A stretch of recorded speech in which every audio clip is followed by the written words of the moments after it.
Scott, Dylan Sandberg and Mikey Anderson, the chemistry of those two continue to build over the years here since getting together way back in Waterloo, and they even said they played together as kids growing up in the summer. How have you seen that chemistry develop, and what's the key to them as a duo on the ice? Well, I think I know they communicate a lot. I know certainly Mikey communicates a lot on the ice, but just sometimes you just play with guys and you get that chemistry, and the chemistry builds. And for me too, it was an easy thing at the World Junior because they played together and they played in big moments and played well, and it was nice for me to be able to rely on those guys just like we do here. So they become trustworthy because of their play, and they play well off each other. And but I think a lot of it is just the more you play with guys, you kind of know where they're going to be, kind of how to work together as a pair, just like a line does. So, but a lot of that's communication, and obviously they're good players. So it's been nice to have because they're pretty trustworthy in a lot of situations. Was there any? I think I saw early at the World Juniors, you guys had experimented a little bit with breaking them up, but was it always just the plan, a no-brainer that those two were going to play together even on Team USA? Or I think going into it was, but I think you still try with certain things, but and even if they didn't play together, they were going to probably play together at some point in certain situations. But for me, it was just nice knowing that because I've coached them and watched them play, and so it made it a very comfortable thing for me, and I think for our staff there too. But no, they've been good. They've kind of continued to grow together as a pair, and obviously play a lot of minutes for us. So hopefully they can keep getting better.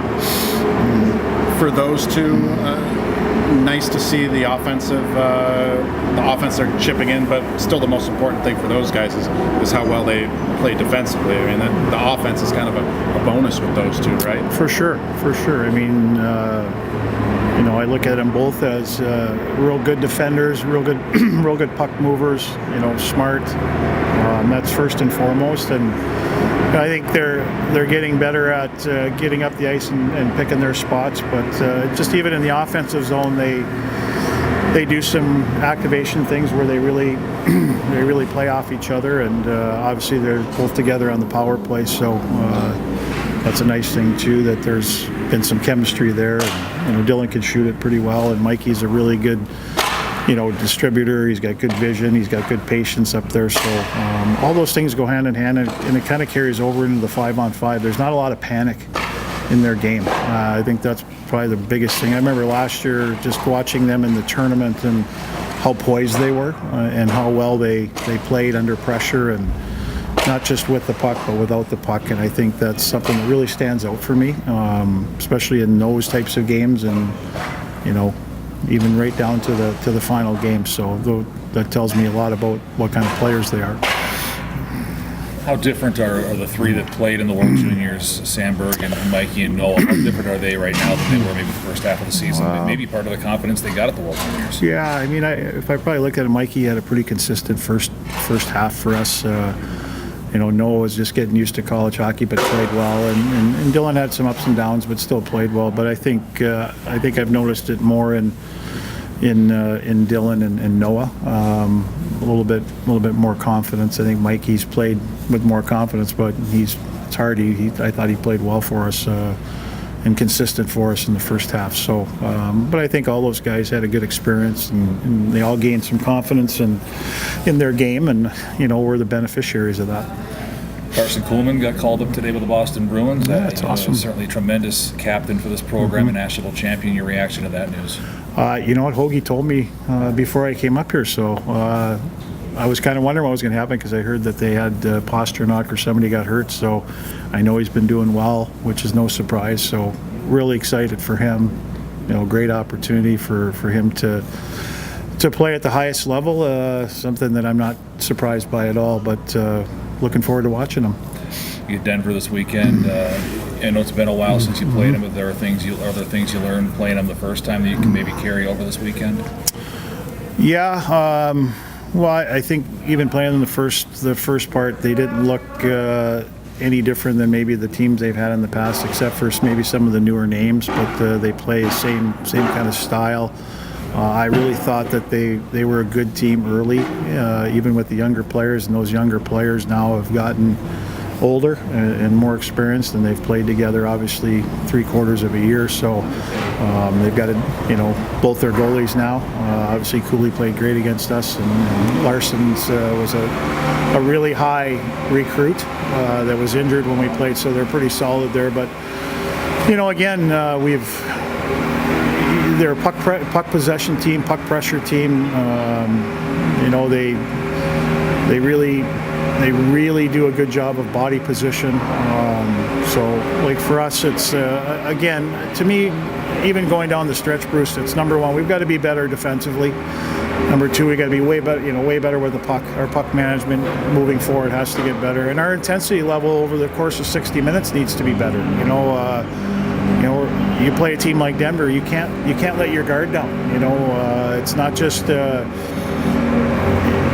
plays around the puck. It's away from the puck and things where they're really good at getting good routes to the net, getting inside you.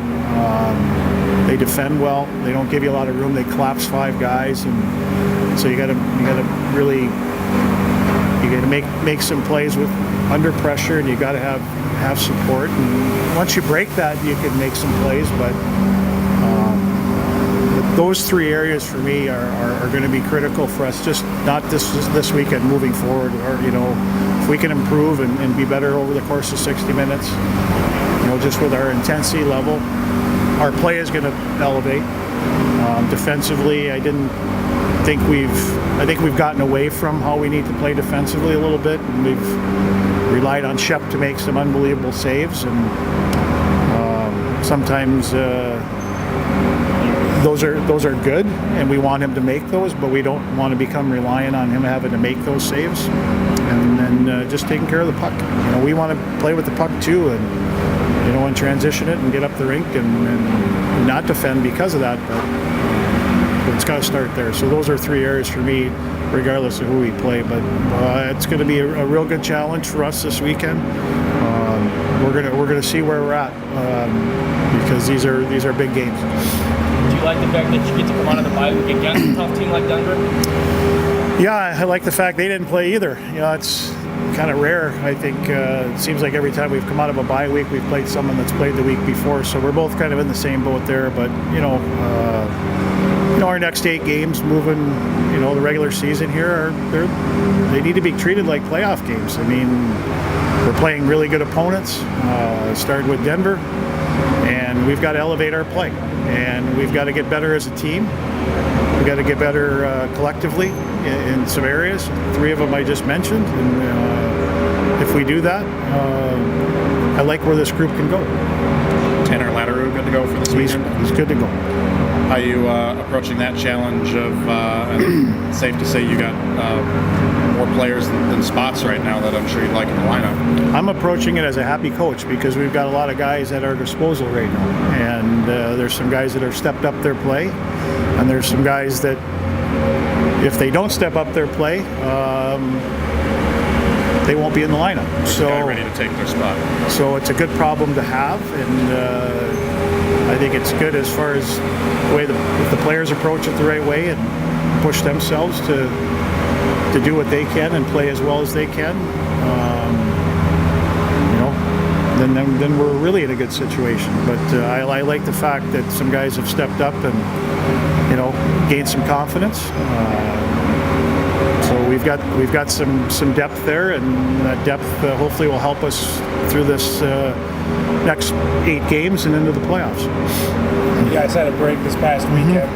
Do you guys feel like you guys stepping back onto the ice? Is there any rust at all, or are you guys feeling pretty good? No, I think you guys are good. We had a good week last week. I mean, sometimes they're hard, but it was a good opportunity for our guys to get some physical work in and get away a little bit mentally. And we scrimmaged a couple times, and guys have come back this week. I know they're excited about playing again.